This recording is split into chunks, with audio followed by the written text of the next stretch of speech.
Let's take Warren Buffett of Omaha, Nebraska. If you had put $10,000 in 1965 into his company, Berkshire Hathaway, you would have $1 million today. Warren was a chapter in my 1972 book, Super Money, so I've known him a long time. He learned his trade with Ben Graham, the original dean of security analysis at Columbia University. I don't think Warren has ever been on television until this interview, and he has certainly never courted publicity, but recently he got a lot of it when he emerged as the key figure in the takeover of ABC by Capital Cities. Warren will be the largest shareholder of the new company, and his own net worth is now far in excess of $500 million. But when I spoke with him last fall in his office in Omaha, he very characteristically made his investment style seem so perfectly simple. The first rule in investment is don't lose. And the second rule in investment is don't forget the first rule, and that's all the rules there are. I mean, if you buy things for far below what they're worth, and you buy a group of them, you basically don't lose money. Warren, what do you consider the most important quality for an investment manager? It's a temperamental quality, not an intellectual quality. You don't need tons of IQ in this business. I mean, you have to have enough IQ to get from here to downtown Omaha, but you do not have to be able to play three-dimensional chess or be in the top leagues in terms of bridge playing or something of the sort. You need a stable personality. You need a temperament that neither derives great pleasure from being with the crowd or against the crowd, because this is not a business where you take polls. It's a business where you think. And Ben Graham would say that you're not right or wrong because 1,000 people agree with you. And you're not right or wrong because 1,000 people disagree with you. You're right because your facts and your reasoning are right. Warren, what do you do that's different than 90% of the money managers who are in the market? Certainly most of the professional investors focus on what the stock is likely to do in the next year or two, and they have all kinds of arcane methods of approaching that, but they do not really think of themselves as owning a piece of a business. The real test of whether you're investing from a value standpoint or not is whether you care whether the stock market is open tomorrow. If you're making a good investment in a security, it shouldn't bother you if they close down the stock market for 5 years. All the ticker tells me is the price. Yeah. And I can look at the price occasionally to see whether the price is outlandishly cheap or outlandishly high. But prices don't tell me anything about a business. Business figures themselves tell me something about a business, but the price of a stock doesn't tell me anything about a business. I would rather value a stock or a business first and not even know the price, so that I'm not influenced by the price in establishing my valuation, and then look at the price later to see whether it's way out of line with what my value is. So Buffett chose to stay in this world, Omaha, Nebraska, where corn grows just minutes from downtown. Now, Omaha is a nice town, but nobody claims it's a world financial center. Here, the only thundering herd is actually on 4 feet. Don't you find Omaha a little bit off the beaten track for the investment world?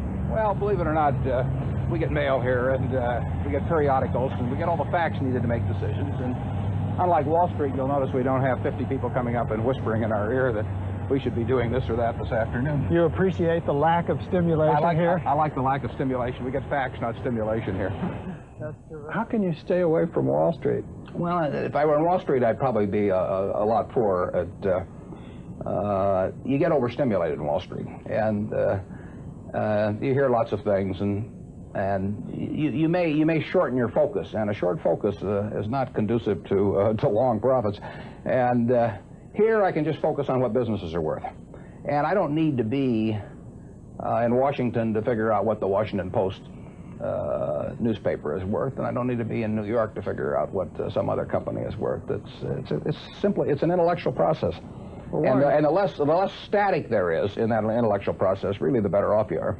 What is the intellectual process? The intellectual process is defining your area of competence in valuing businesses, and then within that area of competence, finding whatever sells at the cheapest price in relation to value. And there are all kinds of things I'm not competent to value, but there are a few that I am competent to value. Have you ever bought a technology company? No, I really haven't. In 30 years of investing, not one? I haven't understood any of them. So you haven't ever owned, for example, IBM? Never owned IBM. Marvelous company. I mean, a sensational company, but I haven't owned IBM. And so here is this technological revolution going on, and you're not going to be a participant. Gone right past me. Is that all right with you? It's okay with me. I don't have to make money in every game. I mean, I don't know what cocoa beans are going to do. There are all kinds of things I don't know about, and that may be too bad. But why should I know all about them? I haven't worked that hard on them. In the securities business, you literally every day have thousands of the major American corporations offered to you at a price that changes daily, and you don't have to make any decisions. You have to make nothing is forced upon you. So there are no called strikes in the business. The pitcher just stands there and throws balls at you, and if you're playing real baseball and it's between the knees and the shoulders, you either swing or you get a strike called on you. If you get too many called on you, you're out. In the securities business, you sit there and they throw U.S. Steel at 25, and they throw General Motors at 68, and you don't have to swing at any of them. They may be wonderful pitches to swing at, but if you don't know enough, you don't have to swing.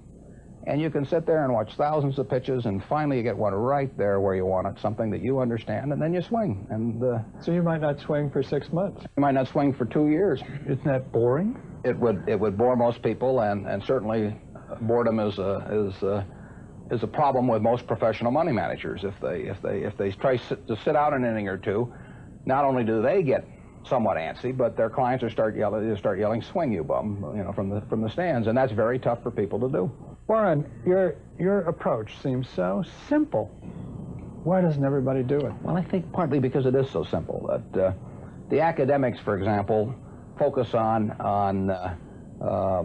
all kinds of variables. Partly because by academics you mean professors of right, finance? Yeah, the data's there. In business school? Sure, and the data's there. So they focus on whether if you buy stocks on Tuesday and sell them on Friday, you're better off, or if you buy them in election years and sell them in other years, you're better off, or if you buy small companies. There are all these variables because the data are there, and they've learned how to manipulate data. And as a friend of mine says, to a man with a hammer, everything looks like a nail. And once you have these skills, you just are dying to utilize them in some way, but they aren't important. If I were being asked to participate in a business opportunity, would it make any difference to me whether I bought it on a Tuesday or a Saturday or an election year or something? It's not what a businessman thinks about in buying businesses. So why think about it when buying stocks? Because stocks are just pieces of business.